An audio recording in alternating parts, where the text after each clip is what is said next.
I'm actually surprised when I talk to people sometimes that they live right, just maybe a mile or two away and don't even know about the stuff that's going on down here. Well, I think that the festivals bring all these people down here and they see, that the businesses that are here right now are, sustaining. I mean, they're staying in business, and that there are new ones that have opened up recently.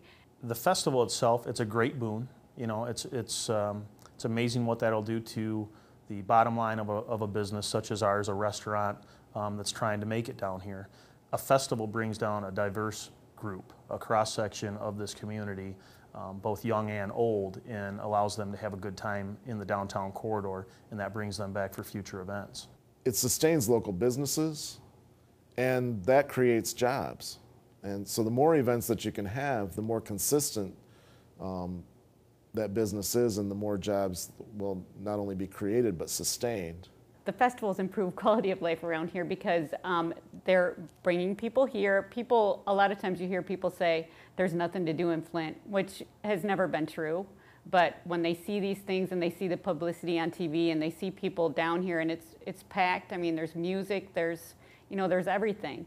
And I think it makes a big impact on our quality of life here. I mean, especially for the people living down here, they can just step right out into the festival. It's cool.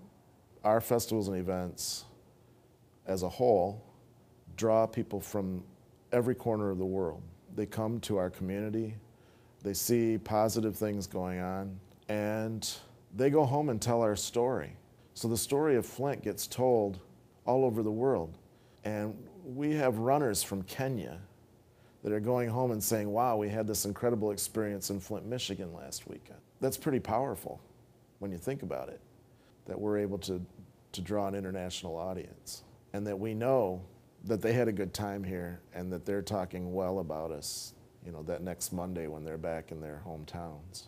When you have positive events happening in the community and people take part in that, the community members who are involved have more pride in their community, and the visitors have a more positive outlook towards that community because they've been there and experienced something positive and shared with those community members. And when that happens, they learn that it doesn't matter where you're from or what community you're part of. We all pretty much want the same things out of life, and that life here is pretty much similar to most communities in the country.